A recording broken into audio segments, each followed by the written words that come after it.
Mile-an-hour sinker here. Gonna jump.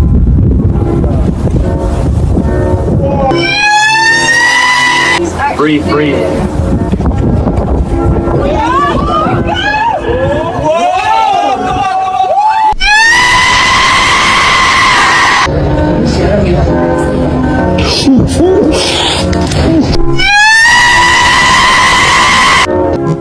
So I seen a video of this guy.